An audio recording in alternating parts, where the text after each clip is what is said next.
Hello folks, The Great Scott here, and this is my second video in a series of videos on how many different ways one magician can do the same trick. And that trick in this series of videos is the cups and balls. Now this version is called Cup and Balls, and it was inspired by a couple of different things.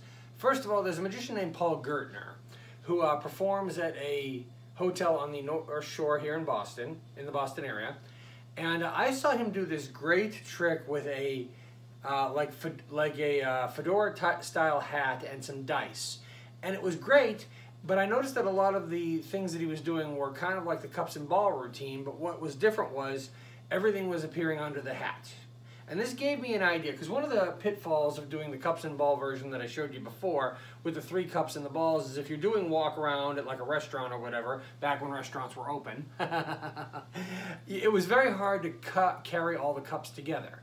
Well, sometimes a magician can stumble into something by accident. You know from some of my previous videos that I've done some volunteer work at some of the Wahlburgers food truck events. And I always try to, what I call Wahlburgerify my act a little bit, and sometimes you can stumble into something that you want to use all the time.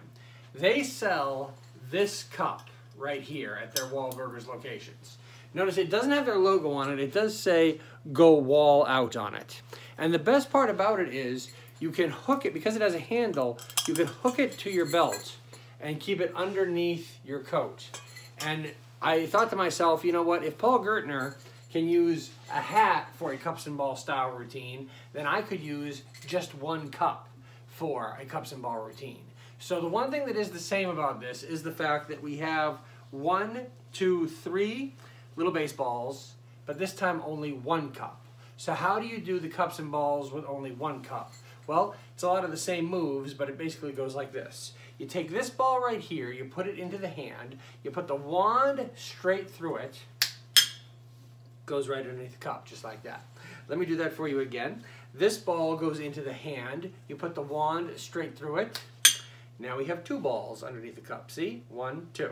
Okay? One more time for good luck. We're going to take this ball right here. Keep your eye on it. 1, 2, 3. It's gone.